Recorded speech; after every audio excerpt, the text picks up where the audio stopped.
Tonight, the push to get more women into careers in engineering. The UK lags behind the rest of Europe, as only 9% of the engineering workforce here are women, compared to 30% in other countries.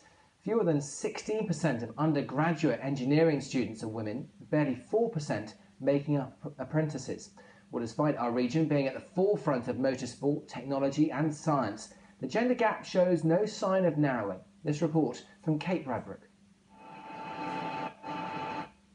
Shaping the future dominated in King's College are in the minority, and it's a trend which is reflected across the country. But it seems here it's not numbers that count, but enthusiasm. Engineering sort of stuck out like a sore thumb, so I thought I'll try that because I'm very hands-on. I like getting practical instead of sitting at a computer and getting really theoretical with things. So I thought engineering, thought I'd try it, and so far I'm loving it. The only thing I've ever wanted to do is make things, so at school I was doing mostly science and maths. And I think it's definitely a good thing if more women join in and go into more engineering fields.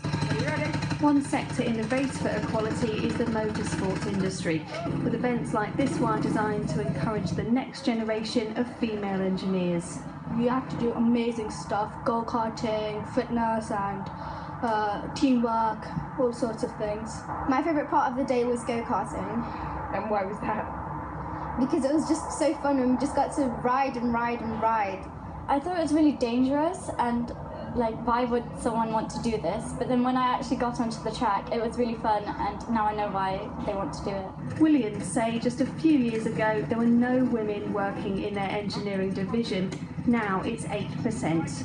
One of the great things about Formula One is that it is welcoming and accessible to women, which not many sports out there that can say that, you know, you can line up on a grid on a Sunday afternoon as a woman as you can a man. Football's not like that, cricket, golf, it's all same-sex teams, and so that's a great asset for Formula One to have, and we need to talk more about it.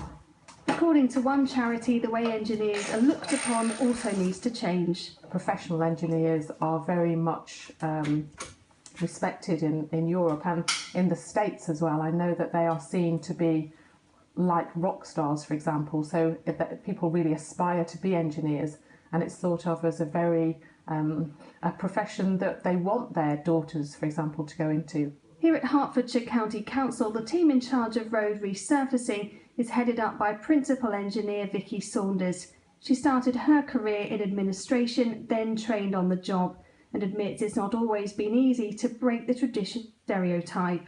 When I was out on site meeting a few residents, they actually asked me was I qualified to be there, and then obviously I informed them yes I was. I'd done everything that my male counterparts had done.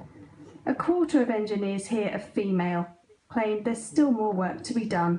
I think there's a whole series of factors why it's difficult for women to have progressed in this sector historically, but I see that changing, and I see more people like Vicky, for instance, Vicky Saunders in our civil engineering team, who are breaking through and holding very senior jobs. According to the organisation UK Engineering, poor take-up rates for further education courses need to be addressed. It appears the culture is changing, but not as quickly as many would like. Kate Bradbrook, BBC Look East in Milton Keynes.